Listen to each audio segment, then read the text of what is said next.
Hello friends, Assalamu alaikum. How are you all? Hope that you will be in the best of your health. This is Dr. Manzoor Ahmed Sheikh. I welcome all of you to learn and grow. आज का जो हमारा topic है वो है pros and cons of humanistic school of thought, या हम कह सकते हैं strengths and weaknesses of humanistic perspective. Humanistic perspective से रिलेटेड कुछ टॉपिक्स हमने ऑलरेडी किए हैं। मैं उनकी लिंक डिस्क्रिप्शन बॉक्स में डालता हूँ। जिन लोगों ने वो वीडियोस अभी तक नहीं देखे हैं तो वो उन वीडियोस को बाद में भी देख सकते हैं। तो चलिए आज का टॉपिक शुरू करते हैं। ह्यूमनिस्टिक पर्सपेक्टिव जो है इसके फाउंडर्स इब्राहम मैस्लो और कॉरल रॉजर्स हैं। Humanistic perspective is also known as humanistic psychology. Humanistic perspective places a strong emphasis on subjective human experiences, personal growth, and self-actualization. Humanistic perspective has contributed significantly as far as understanding of human behavior is concerned, as far as mental well-being of a person is concerned. तो चलिए अब हम humanistic perspective के strengths को discuss करते हैं। इसकी जो पहली स्ट्रेंथ है वो ये है कि humanistic approach places a strong emphasis on uniqueness and individuality of each person. Humanistic perspective के हिसाब से हर एक शख्स की अपनी subjective experiences होती हैं, अपने goals होते हैं, अपने beliefs होते हैं और अपने values होते हैं। तो ये चीज़ें जो है ये हर एक इंडिविजुअल को यूनिक बनाती हैं, ठीक है ना। तो इस तरह हम ये कह सकते हैं कि aim of the humanistic perspective is to understand and appreciate individual differences. Humanistic perspective की जो दूसरी स्ट्रेंथ है वो है हॉलिस्टिक पर्सपेक्टिव। यानी ह्यूमनिस्टिक साइकोलॉजिस्ट्स का ये मानना है जब भी हमें किसी इंडिविजुअल को रीड करना हो, स्टडी करना हो, उसको व्यू करना हो तो हमें उसको एज ए होल स्टडी करना चाहिए, हमें उसको टोटलिटी में स्टडी करना चाहिए। यानी इनका ये मानना है कि एक पर्सन की जो लाइफ है उसकी लाइफ का हमें हर एक पहलू देखना चाहिए, हर एक एस्पेक्ट देखना चाहिए, चाहे वो एस्पेक्ट इमोशनल एस्पेक्ट हो, कॉग्निटिव एस्पेक्ट हो, सोशल एस्पेक्ट हो या स्पिरिचुअल हो। तो इस तरह इनका ये मानना है कि जब भी हमें एक इंडिविजुअल को स्टडी करना हो तो हमें उसकी लाइफ के सभी एस्पेक्ट्स को देखना चाहिए। ह्यूमनिस्टिक पर्सपेक्टिव जो है इसकी जो तीसरी स्ट्रेंथ है वो है it stresses on personal growth and self actualization. यानी ह्यूमनिस्टिक साइकोलॉजिस्ट्स का ये मानना है कि एक शख्स जो है वो अपने आप को ऑन कॉन्स्टेंट बेसिस ग्रो कर सकता है, वो अपने आप को ऑन रेगुलर बेसिस ग्रो कर सकता है। यानी वो अपने आप को इमोशनली ग्रो कर सकता है, सोशली ग्रो कर सकता है, इंटेलेक्चुअली ग्रो कर सकता है और इसी तरह वो अपने आप को स्पिरिचुअली ग्रो कर सकता है। इसके अलावा ह्यूमनिस्टिक साइकोलॉजिस्ट्स का फोकस जो है वो सेल्फ एक्चुअलाइजेशन है। यानी इनका ये मानना है कि एक शख्स में सेल्फ एक्चुअलाइजेशन की कैपेसिटी होती है, टेंडेंसी होती है।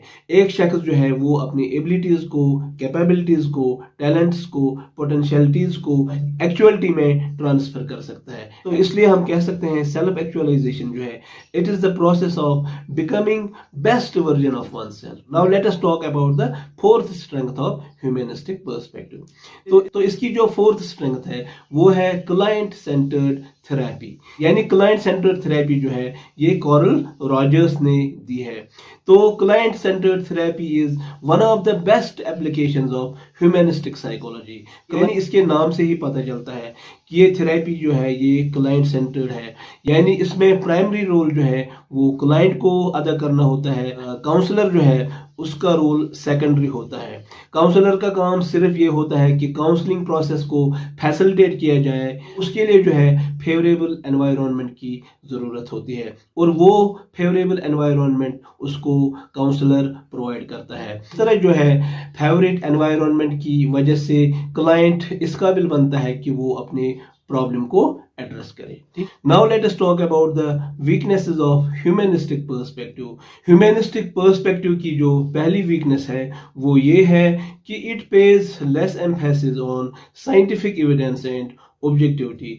यानी ह्यूमनिस्टिक साइकोलॉजी के जो क्रिटिक्स हैं उनका ये मानना है कि ह्यूमनिस्टिक साइकोलॉजी में सब्जेक्टिव एक्सपीरियंसेस और सेल्फ रिपोर्ट मेजर्स पे ज़्यादा जोर दिया जाता है। और या हम ये कह सकते हैं कि ऑब्जेक्टिव साइंटिफिक एविडेंस का जो रोल है उसको ओवरलुक किया जाता है। तो इस तरह इन सब्जेक्टिव एक्सपीरियंसेस और सेल्फ रिपोर्ट मेजर से जो फाइंडिंग्स और कंक्लूजन्स ड्रा किए जाते हैं, तो इस तरह वो कंक्लूजन्स और फाइंडिंग्स लेस रिलायबल बन जाते हैं।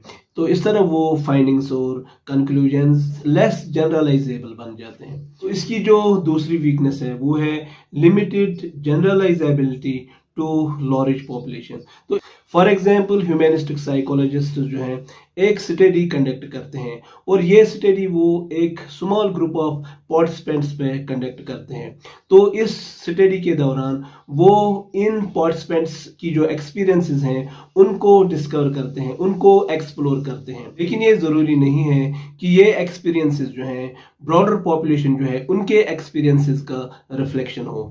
दैट ह्यूमैनिस्टिक पर्सपेक्टिव जो है इसकी जो तीसरी वीकनेस है वो ये है कि हमारी जो लाइफ है इसके जो नेगेटिव एस्पेक्ट्स हैं या प्रॉब्लम्स हैं उनको ये ओवरलुक करता है। यानी ह्यूमैनिस्टिक पर्सपेक्टिव जो है ये लाइफ के जो पॉजिटिव एस्पेक्ट्स हैं उन पे ज़्यादा जोर देता है, जैसे कि personal growth, self actualization, self determination. और लाइफ के जो नेगेटिव एस्पेक्ट्स हैं जैसे साइकोपैथोलॉजी, मालाडेप्टिव बिहेवियर, उसको ये ओवरलुक करता है, उसको ये डाउन प्ले करता है। यानी ह्यूमैनिस्टिक पर्सपेक्टिव जो है इसकी जो फोर्थ वीकनेस है वो ये है कि इसके जो टेक्निक्स हैं वो लेस कंक्रीट और लेस स्ट्रक्चर हैं। So some of its techniques are unconditional positive regard, empathy and genuineness। तो ये सभी टेक्निक्स जो हैं ये लेस कंक्रीट और लेस स्ट्रक्चर है as compare to the techniques that are there in the behaviourism. Behaviourism में जो भी टेक्निक्स हैं वो बहुत ही कंक्रीट और बहुत ही स्ट्रक्चर है, चाहे वो फ्लडिंग हो, मॉडलिंग हो, सिस्टमैटिक डिसेंसिटाइजेशन हो, रीइंफोर्समेंट हो, पुनिशमेंट हो या टोकन इकोनॉमीज हो। तो these were some of the strengths and weaknesses of humanistic perspective। I hope कि आपने आज के टॉपिक को अच्छे से अंडरस्टैंड किया। अगर आपको आज का वीडियो अच्छा लगा, इंफॉर्मेटिव लगा, इंसाइटफुल लगा, तो प्लीज़ आप इस वीडियो को ज़्यादा से ज़्यादा लाइक कीजिए, इसको ज़्यादा से ज़्यादा शेयर कीजिए। और जो लोग चैनल पे नए हैं उनसे मेरी रिक्वेस्ट है कि वो चैनल को प्लीज़ सब्सक्राइब करें। तो with these words I would like to thank all of you for watching this video till the end। Stay happy and blessed। खुदा हाफिज।